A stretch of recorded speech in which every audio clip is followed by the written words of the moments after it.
कभी कभी जिंदगी के आईने में जो चेहरा दिखता है वो असली नहीं होता, और जो सच्चाई दबी होती है वो वक्त आने पर खुद को उजागर कर देती है। कुछ ऐसा ही होने वाला है अन्नू की जिंदगी में, जहां उसका वर्तमान उसके अतीत से टकराने वाला है। वो खुद नहीं जानती कि उसकी पहचान सिर्फ अनु नहीं बल्कि राजनंदिनी भी है। कहानी अब करवट लेने वाली है, और इस बार ये करवट सिर्फ एक राज नहीं बल्कि कई जिंदगियों की दिशा बदल देगी। तो जुड़े रहिए, क्योंकि आने वाला मोड़ आपके दिल को हिला देगा।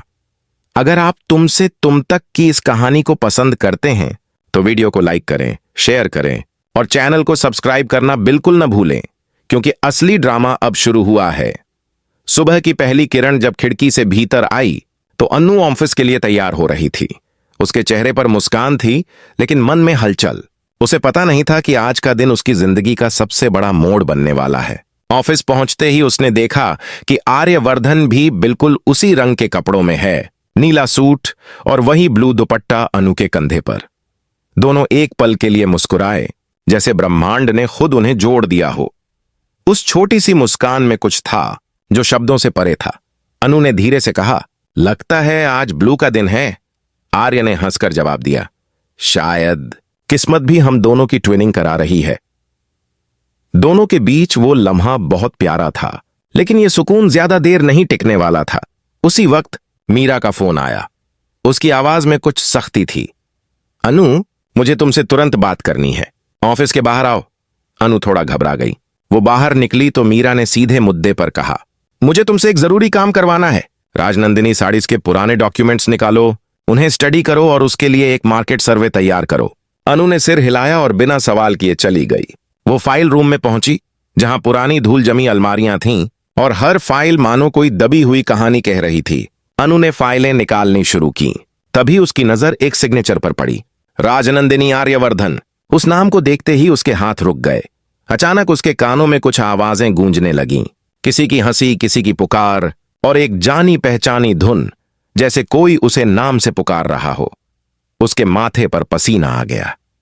उसने फाइल बंद की, लेकिन दिल में बेचैनी और बढ़ गई। उसने अपने आप से कहा, कौन है ये राजनंदिनी और क्यों इस नाम को देखते ही मेरी सांसें तेज हो जाती हैं? वो नहीं जानती थी कि उसकी आत्मा उस नाम से जुड़ी है, एक अधूरी कहानी जो अभी खत्म नहीं हुई थी। शाम को जब वो घर लौटी तो उसकी मां ने पूछा, क्या हुआ अनु, आज तुम बहुत चुप हो? अनु ने बस मुस्कुरा दिया, कुछ नहीं मां, थोड़ा थक गई हूं। लेकिन भीतर वो खुद से लड़ रही थी। रात को जब उसने आंखें बंद की तो उसे वही नाम सुनाई दिया, राजनंदिनी। उसने डर कर आंखें खोलीं, पर कमरा खाली था। फिर भी हवा में उस नाम की गूंज बाकी थी। अगले दिन ऑफिस में आर्यवर्धन ने अनु से पूछा, सब ठीक है? अनु ने कहा, हां, बस थोड़ी नींद नहीं आई। आर्य ने मुस्कुराते हुए कहा, तुम्हें अपने ख्याल रखना चाहिए। अनु के चेहरे पर हल्की मुस्कान आई, पर दिल में तूफान था। दोपहर में मीरा फिर आई और बोली, अनु, तुम्हें राजनंदिनी के पुराने डिजाइनों पर काम करना है। अनु ने कहा, मैम, क्या मैं जान सकती हूं ये राजनंदिनी कौन थी? मीरा ने ठंडी सांस ली।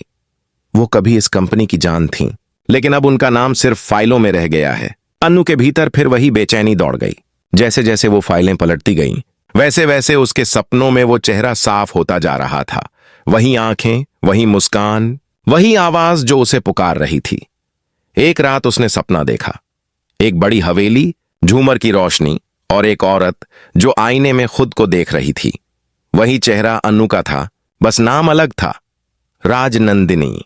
सुबह उठकर अनु ने घबराते हुए पानी पिया। उसने खुद से कहा, क्या मैं पागल हो रही हूं? पर जवाब नहीं मिला। उस दिन ऑफिस में उसने आर्यवर्धन को देखा तो उसकी आंखों में कुछ अलग चमक थी, जैसे उसे देखकर वो अतीत के किसी हिस्से में लौट गई हो। आर्य ने कहा, तुम्हारी आंखों में कुछ है आज, बहुत जाना पहचाना। अनु ने बस मुस्कुराया, शायद नींद की कमी होगी। लेकिन अंदर वो जानती थी ये कोई संयोग नहीं। शाम को जब वो घर लौटी तो बारिश हो रही थी। उसने बालकनी में खड़े होकर आसमान की तरफ देखा और फुसफुसाई, अगर मैं ही राजनंदिनी हूं तो मुझे क्यों याद नहीं? तभी एक बिजली चमकी और उसकी आंखों के सामने कुछ पल के लिए वही हवेली, वही आदमी, वही चूड़ियों की झंकार दिखाई दी। वो चौंक गई, उसके हाथ कांप उठे। अब उसे यकीन हो गया, कोई तो कनेक्शन है उसके और राजनंदिनी के बीच। पर क्या वो खुद वही है या कोई और उसका अतीत जी रही है? कहानी बस शुरू हुई है और आगे जो होगा वो सबकी सोच से परे होगा। रात गहराती जा रही थी, लेकिन अनु की आंखों में नींद नहीं थी। वो करवटें बदल रही थीं। मन में हजारों सवाल घूम रहे थे। क्या वाकई मेरा अतीत किसी और नाम से जुड़ा है? क्या ये सब मेरे दिमाग का भ्रम है या सच में कुछ ऐसा है जो मैं देख नहीं पा रही? बाहर हवा तेज चल रही थी, जैसे प्रकृति खुद उसके मन के तूफान से ताल मिला रही हो। अचानक खिड़की पर दस्तक हुई। उसने झटके से सिर उठाया, लेकिन वहां कोई नहीं था। तभी उसकी नजर कमरे के कोने में रखे शीशे पर पड़ी और उस शीशे में उसने किसी और का प्रतिबिंब देखा। वही चेहरा, वही आंखें, वही मुस्कान, लेकिन उस चेहरे पर एक रहस्यमयी तेज था। अनु ने डरते हुए कहा, कौन हो तुम? और जवाब आया, मैं राजनंदिनी। अनु का गला सूख गया। वो पीछे हटी, पर आवाज गूंजती रही, तुम मैं हो और मैं तुम हूं। हमने अधूरा छोड़ा था, अब उसे पूरा करना है। उसी पल सब कुछ गायब हो गया। अनु की सांसें तेज थीं। उसने खुद से कहा, नहीं, ये सपना नहीं था, ये कोई संकेत है। अगले दिन उसने खुद को संभाला और ऑफिस चली गई। ऑफिस पहुंचते ही आर्यवर्धन ने पूछा, क्या हुआ अनु, तुम बहुत डरी हुई लग रही हो? अनु ने बात टाल दी, कुछ नहीं सर, बस तबीयत ठीक नहीं। लेकिन आर्य की नजरों में कुछ शक था। वो बोला, तुम्हें मुझसे कुछ कहना है क्या? अनु ने सिर हिलाया, नहीं। पर अंदर से वो टूट रही थी। मीरा ने फिर उसे बुलाया और कहा, अनु, मुझे तुम्हारे काम की तारीफ करनी होगी।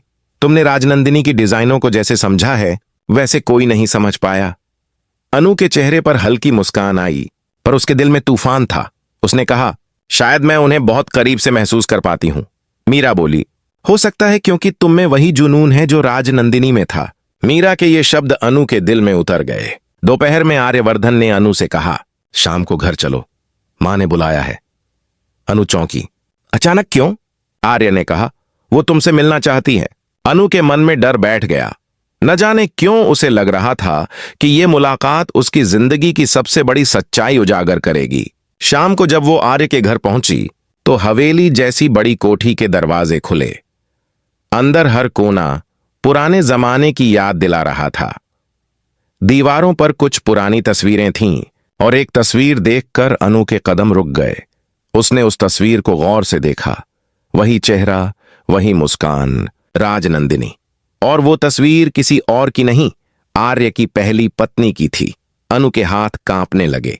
उसने आर्य से पूछा, ये कौन है? आर्य ने धीरे से कहा, ये मेरी बीवी थी, राजनंदिनी। अनु के कानों में जैसे विस्फोट हुआ। वो वहीं खड़ी रह गई। आर्य ने आगे कहा, उनकी मौत अष्टमी के दिन आग लगने से हुई थी। तब से वो दिन हमारे लिए मनहूस हो गया। अनु के होंठ कांपने लगे, क्योंकि वही दिन था जब उसका जन्म हुआ था। रात में वो घर लौटी तो खुद को आईने में देखा। उसे लगा जैसे कोई उसके अंदर बोल रहा हो, मैं खत्म नहीं हुई थी, मैंने वापसी की है। अब उसे यकीन हो गया कि वो सिर्फ अनु नहीं, राजनंदिनी का पुनर्जन्म है। अगले दिन ऑफिस में उसने खुद को मजबूत बनाने की कोशिश की। उसने आर्य से कहा, अगर अतीत से जुड़ी कोई बात आपको दुख देती है तो आपको उसका सामना करना चाहिए। आर्य ने कहा, तुम नहीं समझोगी अनु, कुछ दर्द ऐसे होते हैं जो शब्दों में नहीं कहे जा सकते। अनु ने धीरे से कहा, शायद मैं समझती हूं। मीरा ने फिर उसे बुलाया और कहा, तुम्हें राजनंदिनी की डेथ से जुड़ी रिपोर्ट संभालनी है। अनु ने फाइल खोली और जैसे ही उसने पढ़ा, फायर एक्सीडेंट, शरीर नहीं मिला। अनु के अंदर से जैसे किसी ने जमीन खींच ली। वो सोचने लगी, मतलब वो मरी नहीं थी, या शायद उसकी सांसें तेज हो गईं। शाम को उसने मंदिर में जाकर प्रार्थना की, भगवान मुझे सच जानने की ताकत दो। तभी उसके कानों में वही आवाज आई, सच तेरे भीतर ही है। अब उसे समझ में आने लगा था कि उसकी जिंदगी का रास्ता अब बदल चुका है। आर्य की मां ने घर में सबको बुलाया। मुझे आर्य की शादी की बात करनी है। सबने खुश होकर तालियां बजाईं। अनु वहां खड़ी थी और आर्य की नजरें उसी पर थीं। आर्य की मां बोली, जिस लड़की ने मेरे बेटे की जिंदगी में फिर से हंसी लौटाई है वही मेरी बहू बनेगी। और अनु का नाम लिया गया। सब खुश थे, पर अनु के मन में डर था, क्योंकि वो जान चुकी थी कि उसकी पहचान सिर्फ अनु नहीं। रात को जब वो सोने लगी तो एक और सपना आया। वही आग, वही शादी का मंडप, वही चूड़ियों की आवाज, और कोई चिल्ला रहा था, राजनंदिनी भागो। और फिर अंधेरा। सुबह उठकर उसने तय किया, अब वो पीछे नहीं हटेगी। चाहे जो भी सच हो, वो जानकर रहेगी, क्योंकि अब उसका अतीत खुद उसे बुला रहा था। रात का सन्नाटा गहरा था, लेकिन अनु के भीतर एक ज्वालामुखी फूट रहा था। उसकी आंखों में नींद नहीं, बस सवाल थे। मैं कौन हूं? राजनंदिनी कैसे मरी थी? और आर्य ने क्या छिपाया मुझसे? उसने खुद से कहा, अब बहुत हो गया, मैं अपने अतीत की सच्चाई जानकर रहूंगी। उसी वक्त कमरे की बत्ती अपने आप झिलमिलाई और हवा का झोंका आया। कांच के टुकड़े जमीन पर गिरे और दीवार पर उभर आया एक चेहरा, वही चेहरा राजनंदिनी का। उसने धीमी आवाज में कहा, सच्चाई जाननी है तो उस आग की राख तक जाना होगा जहां से सब शुरू हुआ था। अनु कांप उठी, लेकिन उसने हिम्मत नहीं हारी। उसने तय किया कि वो उस पुराने राजनंदिनी हाउस जाएगी जहां से सबकी शुरुआत हुई थी। अगले दिन ऑफिस पहुंचते ही उसने छुट्टी ली और अकेले निकल पड़ी। रास्ते भर उसकी आंखों के सामने पुराने सपने घूमते रहे। शादी का मंडप, आग की लपटें, आर्य की आंखों में दर्द और एक चीख, राजनंदिनी। वो उसी आवाज की तलाश में थी। घर पहुंचकर उसने दरवाजा खोला। अंदर घुप अंधेरा था। हवा भारी लग रही थी, जैसे दीवारों ने भी सालों से कोई दर्द दबा रखा हो। उसने टॉर्च जलाकर कदम बढ़ाए। हर कदम पर फर्श चरमराई और जैसे पुराना समय उसकी ओर बढ़ रहा हो। कमरे के कोने में उसे एक पुरानी अलमारी मिली। उसने खोला तो धूल उड़ गई और उसमें से एक लाल रंग की साड़ी और एक फटी हुई डायरी मिली। साड़ी को छूते ही उसकी आंखों के सामने वही दृश्य घूम गया। वही शादी की साड़ी, वही लपटें, वही आग, वही चिल्लाहटें। उसने डायरी खोली। उसमें लिखा था, अगर ये पन्ने किसी के हाथ लगें तो जान लेना मेरा मरना एक साजिश थी। आग हादसा नहीं थी, किसी ने जानबूझकर लगाई थी, और वो शख्स मेरे सबसे करीब था। अनु का दिल जोर से धड़कने लगा। उसने धीरे से फुसफुसाया, क्या ये आर्य था? उसी वक्त उसकी आंखों में आंसू आ गए, पर तभी उसकी नजर आखिरी पन्ने पर पड़ी, जहां लिखा था, अगर मैं वापस आऊं तो सच्चाई को उजागर करना मेरा धर्म होगा। अनु ने आंखें बंद कीं और कहा, अब मैं वही करूंगी। उस रात उसने आर्य से मिलने का फैसला किया। जब वो उसके घर पहुंची, आर्य गुस्से में था। उसने कहा, अनु, तुम वहां क्यों गई थीं? तुम्हें अंदाजा भी है उस जगह का मतलब क्या है? अनु बोली, हां, वही जगह है जहां तुम्हारी बीवी की जान गई थी, और अब मुझे पता है कि वो हादसा नहीं था। आर्य की आंखें फैल गईं। उसने कुछ कहना चाहा, पर अनु ने आगे कहा, सच्चाई क्या है आर्य? तुमने कभी क्यों नहीं बताया कि उस रात वहां कौन था? आर्य ने चुप्पी तोड़ी, क्योंकि मैं खुद नहीं जानता था कि सच क्या है। सबने कहा वो हादसा था, पर मुझे हमेशा शक रहा कि कोई हमारे बीच नहीं चाहता था कि हम साथ रहें। अनु की आंखों से आंसू बहने लगे। उसने कहा, तुम्हें पता नहीं आर्य, मैं वही हूं, वही राजनंदिनी जो उस आग में मरी नहीं, बस बदली थी। मैंने फिर जन्म लिया और अब लौटी हूं अपना सच जानने। आर्य पीछे हट गया। उसकी आंखों में अविश्वास था। नहीं, ये मुमकिन नहीं। अनु बोली, मुमकिन है आर्य, क्योंकि उस दिन जब मेरी मौत हुई थी, उसी दिन किसी और जगह मेरा जन्म हुआ था, अन्नू के रूप में, और शायद इसलिए मैं तुम्हारे पास खिंची चली आई। आर्य ने उसके हाथ थामे। अगर तुम सच में वही हो तो बताओ, उस रात क्या हुआ था? अनु की आंखें बंद हो गईं और उसने सब देखा।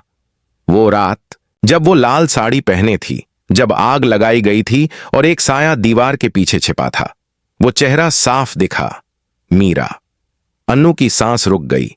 वो मीरा थी। आर्य, तुम्हारी सबसे भरोसेमंद बिजनेस पार्टनर, वही जिसने तुम्हारे साथ धोखा किया। आर्य सन्न रह गया। मीरा? पर क्यों? अन्नू ने कहा, क्योंकि वो तुम्हें चाहती थी, पर तुमने उसे ठुकरा दिया था और उसने मुझे मिटा दिया। अब दोनों को सच पता चल चुका था। आर्य ने कहा, अब वो नहीं बचेगी। मैं उसे सजा दिलाऊंगा। लेकिन अनु ने उसे रोका। नहीं आर्य, ये बदला मैं लूंगी, क्योंकि उसने मुझे जलाया था, मेरी रूह को तोड़ा था। अब वो आग मैं उसके झूठ पर लगाऊंगी। अगले दिन ऑफिस में मीरा कॉन्फिडेंट थी। उसे लगा सब कुछ उसके कंट्रोल में है। तभी अनु ने प्रेजेंटेशन के बहाने सबके सामने राजनंदिनी के नाम पर बने नकली डॉक्यूमेंट्स दिखाए। सबके होश उड़ गए। मीरा गुस्से से बोली, ये सब झूठ है। अनु ने कहा, नहीं, ये सच है, और ये वही हस्ताक्षर हैं जो तुमने नकली बनाए थे, मीरा। पुलिस वहां पहुंच गई और मीरा गिरफ्तार हो गई। सबके सामने अनु ने कहा, सच कितना भी छिपाया जाए, सामने आ ही जाता है। मैं लौटी थी सिर्फ बदला लेने नहीं, इंसाफ देने। आर्य की आंखों में गर्व के साथ आंसू थे। उसने कहा, तुमने जो किया वो सिर्फ राजनंदिनी नहीं कर सकती थी, ये अनु ने किया।